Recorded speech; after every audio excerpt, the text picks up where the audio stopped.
Ela estava com o filho recém-nascido nos braços, quando ele entrou no quarto com um envelope na mão. Bruno, seu marido milionário, olhou nos olhos dela e disse: "Você está sozinha agora." Letícia foi descartada horas depois do parto, sem explicação, sem piedade.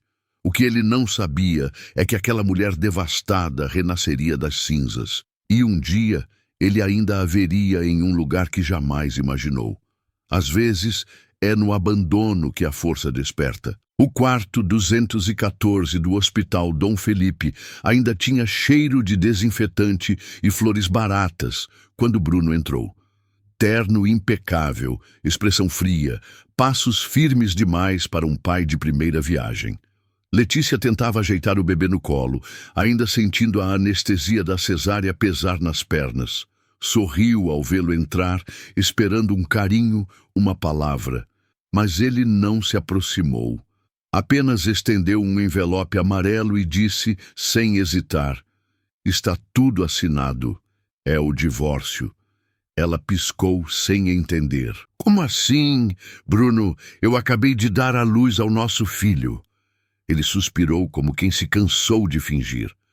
"Bianca está grávida. Vamos nos casar em breve." Letícia sentiu o mundo desmoronar ao redor.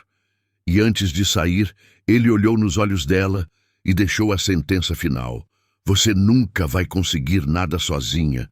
Foi ali que o mundo de Letícia parou de girar. Antes de ser a ex do Bruno Vasconcelos, Letícia Alencar era conhecida por um outro nome, a mente por trás dos projetos mais ousados da arquitetura sustentável em São Paulo. Formada pela FAO, premiada na Itália aos 28 anos, era vista como uma estrela em ascensão. Mas o brilho começou a apagar quando conheceu Bruno. Ele era encantador, no início. Inteligente, ambicioso, seguro de si. Quando se apaixonaram, Letícia achou que tinha encontrado um parceiro de vida. Ele dizia que ela era demais. Depois, que era demais para o mundo dele. Quando casaram, veio o primeiro pedido: "Amor, foca na gente. O seu trabalho pode esperar." Ela acreditou. Deixou o escritório, recusou um convite para chefiar um projeto em Curitiba, vendeu o próprio apartamento para ajudar na compra da nova casa. E aos poucos foi se afastando da mulher que costumava ser. Nos últimos 2 anos, passou a cuidar da agenda dele, dos eventos, da estética da casa, dos mínimos detalhes que formavam a imagem do casal perfeito. Por trás de cada conquista de Bruno, havia horas de dedicação invisível de Letícia. A maternidade foi seu último grande sonho. Ela acreditava que o bebê traria uma nova fase, um recomeço, talvez até a chance de se reencontrar com sua identidade. Cada ultrassonografia foi planejada. Cada detalhe do enxoval foi escolhido com esperança. Mas tudo desmoronou naquela manhã de sábado. Sozinha no quarto do hospital, com o filho dormindo no berço e o envelope do divórcio sobre a mesinha, Letícia sentia o corpo arder. Não apenas da cirurgia, mas de uma dor que não tinha nome. Tentou ligar para a mãe. Não atendeu. A relação já era distante. Ligou para a melhor amiga, mas descobriu que ela havia sido contratada pela empresa de Bruno meses antes. Aos poucos, percebeu. Estava isolada. Bruno não apenas a abandonou. Ele havia construído um mundo onde ela era descartável e fez isso com método, com tempo, com precisão. Letícia olhou para o pequeno Lorenzo, que dormia tranquilo, alheio ao caos ao redor. E naquele silêncio cortante, uma certeza começou a nascer. Ela estava sozinha, mas ainda estava viva. Foi ali que tudo começou a desmoronar. Letícia saiu do hospital 3 dias depois com um recém-nascido no colo, uma cicatriz latejando no corpo e uma urgência nova no peito. Descobrir para onde ir. Voltar para casa era a única opção. A casa que ela havia ajudado a projetar, cada parede, cada cor, cada detalhe do berçário, tudo tinha suas mãos, seu gosto, seu amor. Mas ao descer do carro de aplicativo e ver a porta aberta, sentiu algo estranho.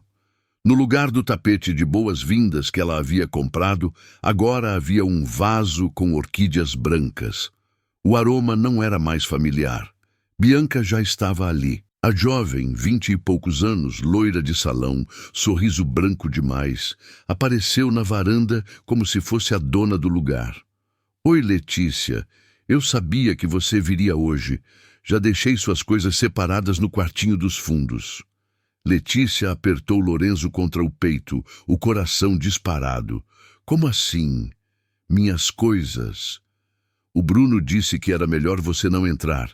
Evitar confusão, sabe? Ah, e o berçário foi desmontado. Vai virar meu home office. Letícia não respondeu. Pegou as caixas empilhadas como se estivesse pegando restos. Os vestidos ainda cheiravam à casa, mas estavam amassados, jogados. Junto deles, um envelope. 300. Um bilhete escrito à mão.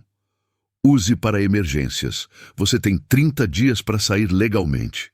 Ela quis gritar, reagir, exigir respeito, mas Lorenzo chorava no colo e o peso do que estava vivendo a esmagava por dentro.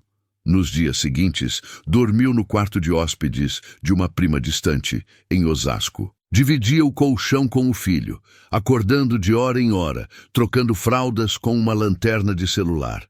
Tentou ligar para conhecidos, arquitetos, ex-clientes, mas todos pareciam ocupados ou educadamente indiferentes. A última tentativa foi com o escritório, onde havia trabalhado antes de largar tudo por Bruno. A secretária foi simpática, mas direta. Seu nome está um pouco esquecido no mercado, Letícia. Esquecido? Ninguém vê você como ativa há anos. E, bom, sabe como é? O Bruno é um nome forte por aqui. Ela desligou, sentindo uma pontada entre as costelas. Era vergonha, era impotência. Naquela noite, com Lorenzo dormindo sobre o peito, Letícia chorou pela primeira vez sem fazer esforço para conter. E ali, entre o barulho do ventilador velho e os soluços abafados, uma pergunta surgiu. Como alguém pode perder tudo, mesmo tendo feito tudo certo? E ela ainda achava que podia consertar tudo. Era segunda-feira, meio-dia, e Letícia estava sentada no banco de concreto do posto de saúde, esperando pela segunda dose da vacina do filho. O sol escaldava, o chão esquentava o tênis gasto e Lorenzo dormia no carrinho emprestado, envolto em uma manta fina demais para o vento que viria à noite. O celular vibrou. Era uma notificação do banco. Saldo disponível. 17h46. Ela leu aquilo como se fosse uma sentença. Desde que Bruno havia deixado o envelope com os 300, tudo tinha ido embora rápido. Fraldas, remédios, transporte, alimentação. A prima com quem morava começava a dar sinais de impaciência. Não é por mal, Letícia, mas aqui já está apertado demais. Letícia engoliu o orgulho, agradeceu e foi procurar um novo lugar. Conseguiu um quarto minúsculo nos fundos de uma casa em Itaquera, com cheiro de mofo e janela que não abria. Pagava 400 reais mensais, adiantados, que Mirella, sua antiga colega de faculdade, insistiu em emprestar, mesmo sem Letícia pedir. Você me deu força no estágio, lembra? Agora é minha vez. Letícia só chorou em silêncio. Na madrugada de quinta-feira, Lorenzo teve febre. Ela correu com ele no colo até a UPA mais próxima, andando 14 quadras, porque não tinha mais crédito no cartão. A médica foi gentil, mas o olhar da recepcionista carregava julgamento. Sozinha, né? Letícia só respondeu com um aceno. Dias depois, recebeu uma ligação de Bruno. Você tá morando onde? Por quê? Porque você não me respondeu sobre o acordo. Acordo? 500 dólares por mês, mas com uma condição. Você abre mão de qualquer revisão futura. 5 anos sem reajuste. Bruno, isso não paga nem o leite. Letícia, é mais do que você teria direito. Direito? Você está falando da sua própria filha. Estou falando de você, que nunca produziu nada, que sempre viveu às minhas custas. Você sabe que isso não é verdade. Sei que você só está onde está por minha causa. e sei que não vai conseguir nada sozinha. E desligou. Letícia largou o celular no chão. A vontade era de sumir, de desaparecer e deixar tudo para trás. Naquela noite, Lorenzo não quis dormir.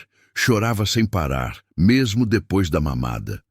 Letícia andava de um lado para o outro no quarto abafado, tentando embalá-lo. Eu tô tentando, filho. Eu juro que tô tentando. E então, no espelho embaçado do guarda-roupa, viu o próprio reflexo. Olheiras fundas, cabelo preso de qualquer jeito, uma camiseta manchada de leite. Era irreconhecível. Se lembrou da época em que dava palestras, liderava projetos, era chamada de promissora em revistas de arquitetura. Agora estava quebrada, invisível e pior, começando a acreditar que Bruno talvez estivesse certo. Na manhã seguinte, recebeu uma intimação por carta. Processo de contestação de paternidade. Bruno alegava que Lorenzo poderia não ser seu filho. Estava tentando apagar até isso. Letícia caiu de joelhos no chão. Pela primeira vez, não chorou. Ficou ali, em silêncio, com o bebê no colo, ouvindo apenas o som de sua própria respiração e um sussurro repetido em sua mente. Você não tem valor. Ela pensou em desistir. Mas então, Lorenzo abriu os olhos, pequenos, castanhos, parecidos demais com os dela, e sorriu pela primeira vez. E naquele instante minúsculo e absurdo, Letícia sentiu algo que não sentia há muito tempo. Vida. Você já teve que continuar sorrindo, mesmo quando tudo dentro de você gritava por socorro? Comenta sim aqui embaixo, se essa cena te tocou de alguma forma. Eu quero saber que você está aqui, que essa história encontrou alguém. Naquela manhã de domingo, Letícia foi até a cozinha comunitária da pensão e colocou água para ferver no fogão velho. O cheiro de café solúvel, o silêncio dos outros quartos, o barulho do ventilador quebrado. Era só mais um dia comum, mas algo dentro dela havia mudado. Enquanto Lorenzo dormia enrolado em uma mantinha no berço improvisado, Letícia abriu a mochila onde guardava alguns cadernos antigos. Em meio a papéis velhos, encontrou um croquis, um esboço de uma casa térrea com painéis solares e telhado vivo. Era seu projeto de conclusão de curso. Ela tocou o papel como se fosse vidro frágil. Havia esquecido que aquilo existia. Havia esquecido quem ela era. Do outro lado da rua, viu uma pequena construção começando. Um café sendo reformado. O pedreiro trabalhava sozinho, riscando no chão sem precisão. Letícia atravessou com o café na mão. Oi, eu vi você marcando os pontos da parede. Posso te dar uma sugestão? O homem estranhou, mas assentiu. Se você mudar o ângulo do balcão aqui, consegue ganhar espaço e ainda criar um fluxo melhor com essa porta lateral. Ele a olhou desconfiado. Você é arquiteta? Ela hesitou. Um dia fui. Bom, parece que ainda é. Naquela noite, Letícia sentou com Mirella na sala da pensão e pela primeira vez em meses falou com firmeza. Eu quero voltar. Nem que seja por baixo, nem que me olhem torto, nem que demore anos. Voltar para onde? Para mim, para minha profissão, para a vida que eu abandonei. Mirella sorriu, como quem esperou muito tempo por aquela frase. Sabia que um dia você ia dizer isso. Letícia olhou para Lorenzo dormindo no colo. Ele parecia leve, entregue, confiando totalmente nela. E pela primeira vez, ela quis tentar.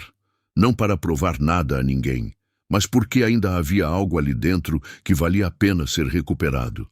Ela não sabia se funcionaria, mas pela primeira vez em muito tempo, quis tentar. 2 semanas depois da conversa com Mirella, Letícia estava no saguão de um prédio comercial, com Lorenzo no carrinho e o coração disparado. Mirella havia conseguido para ela uma reunião informal com uma antiga cliente. Dona Célia, dona de uma padaria em expansão, que precisava reformar a fachada e criar um mezanino. Mirella me disse que você tem bom gosto, disse Dona Célia, cruzando os braços com desconfiança. Mas faz quanto tempo que você não trabalha? 5 anos. E vai fazer o projeto com o bebê no colo? Letícia engoliu a vergonha. Se for preciso, sim. Célia ficou em silêncio por alguns segundos. Tem planta da padaria? Tenho. Então faça um estudo preliminar. Te dou 2 dias, mas não espero muito. Tudo bem. Letícia voltou para o quartinho e desenhou até de madrugada, com régua velha, papel reciclado e tinta emprestada. Apagava com cotonete molhado. Lorenzo dormia ao lado, como se soubesse que algo importante estava nascendo. 2 dias depois, ela voltou com a proposta. Aproveitamento de luz natural, balcão funcional, layout otimizado. Dona Célia leu em silêncio. Quem fez isso? Eu. Isso vale mais do que o que me cobraram no centro. Eu só preciso de uma chance. Célia fechou a pasta. Tá bom, você tem. Foi o primeiro contrato em anos. Pequeno, modesto, mas era dela. Naquela noite, Letícia saiu da padaria com uma pasta sob o braço, o filho no colo e 700 escais de adiantamento no bolso. Não era só o dinheiro. Era o primeiro tijolo de uma nova fundação. Quando chegou em casa, Letícia encontrou Mirella na sala com uma expressão estranha. Preciso te contar uma coisa, mas talvez você não goste. Mirella explicou que, por segurança, havia ligado para uma antiga amiga da época de arquitetura para indicar Letícia. E descobriu que o projeto da padaria havia sido recusado por uma arquiteta que trabalhava com Bruno. Letícia congelou.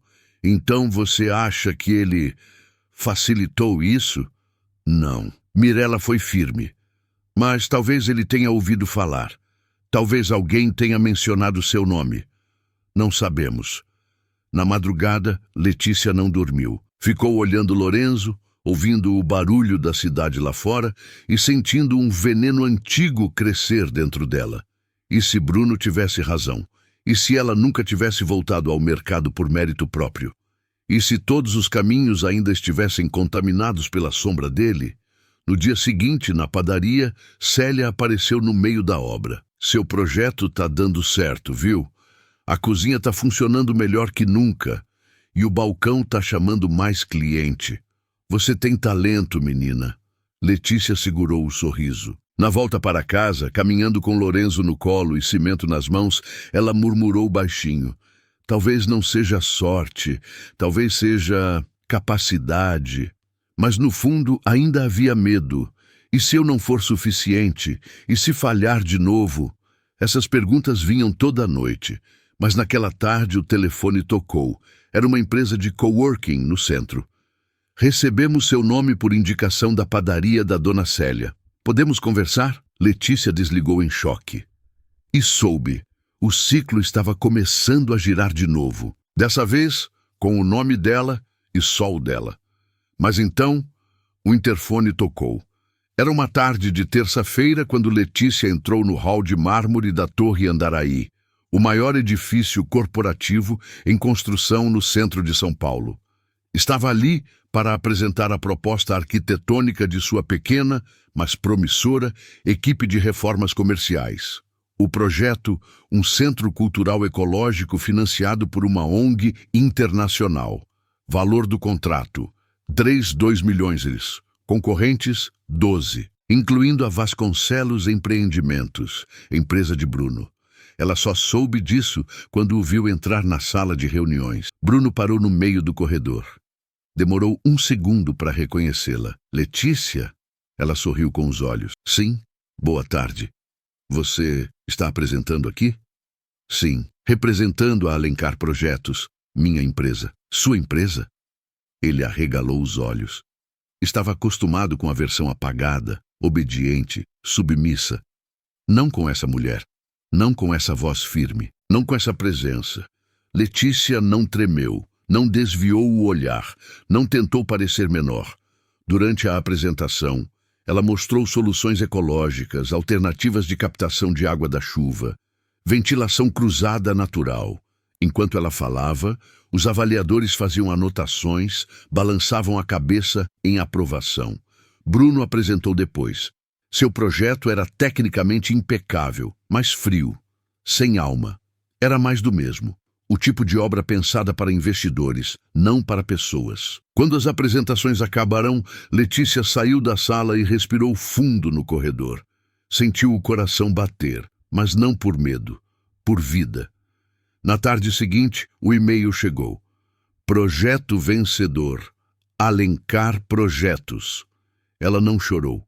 Ela fechou os olhos, colocou Lorenzo no colo e disse baixinho: Conseguimos, meu amor, mas não esperava a visita. No dia seguinte, Bruno estava parado na recepção do prédio onde ela alugava a primeira sala comercial. Sem terno, sem segurança, sem sorriso ensaiado. Eu só queria te ver. Já viu? Eu não imaginei que eu fosse capaz. Ela interrompeu. Ele respirou fundo. Eu errei. Muito. E queria dizer: Bruno, não estou aqui para ouvir desculpas. Só me responde uma coisa. Como você fez isso? Descobrindo quem eu era antes de você tentar me convencer do contrário. Ela estendeu a mão, firme. Agora, se me dá licença, eu tenho um cliente esperando. Letícia entrou na sala, com Lorenzo rindo baixinho nos braços, e fechou a porta. Do outro lado, Bruno ficou sozinho, pela primeira vez, sabendo exatamente o que perdeu. 2 anos depois, numa manhã ensolarada de outono, Letícia estava sentada na varanda de seu pequeno sobrado em Pinheiros. A planta era simples, funcional, com pé direito alto e janelas que deixavam a luz tocar todos os cantos da casa.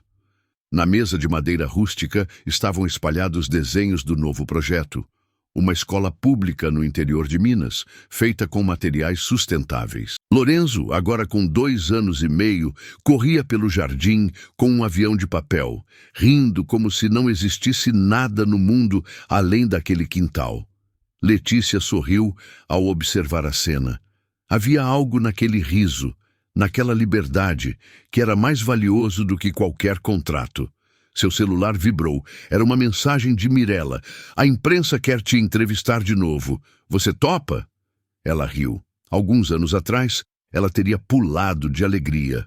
Hoje, pensava 2 vezes. Não porque não valorizasse o reconhecimento, mas porque havia aprendido que o mais importante não era o que o mundo dizia dela, e sim o que ela dizia para si mesma. Fechou o caderno de esboços e foi até o jardim. Filho, vem aqui. Lorenzo correu até ela e Letícia o ergueu nos braços. Sabe o que mamãe vai te mostrar hoje? O quê? Ele disse com os olhos arregalados. A maquete da escola que a mamãe está construindo. Uma escola cheia de árvores com chão de barro e parede de vidro. E eu posso ir nessa escola? Não, meu amor. Você vai construir uma ainda melhor. Ele riu e a abraçou forte. E naquele abraço, Letícia sentiu tudo o que precisava sentir. Ela estava onde deveria estar. Não era sobre vencer o ex, nem sobre provar nada para o mundo. Era sobre reconstruir-se em silêncio, até sentir que, enfim, estava inteira. Ela não venceu o mundo, mas venceu o que havia dentro dela. Houve um tempo em que Letícia acreditava que o amor era sinônimo de sacrifício, que abrir mão de si era prova de lealdade, que calar era sabedoria, que ser útil era o mesmo que ser amada.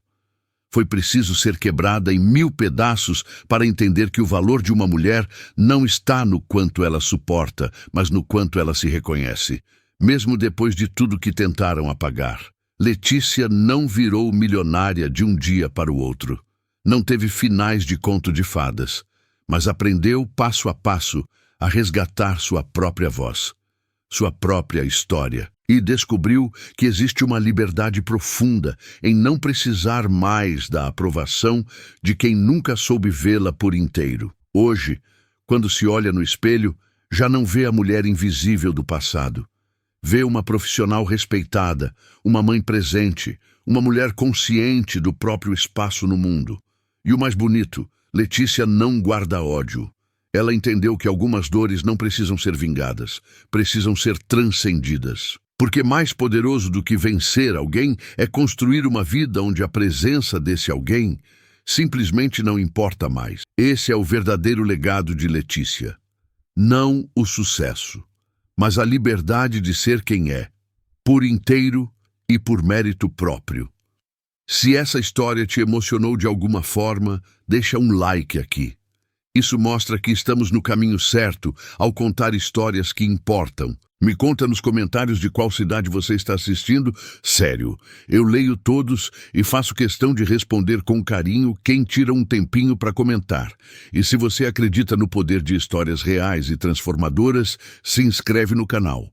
A gente está só começando e cada nova inscrição me dá força para continuar trazendo histórias assim. Não vai embora ainda. Escolhe uma das 2 histórias que estão aparecendo na tela agora e me encontra no próximo vídeo.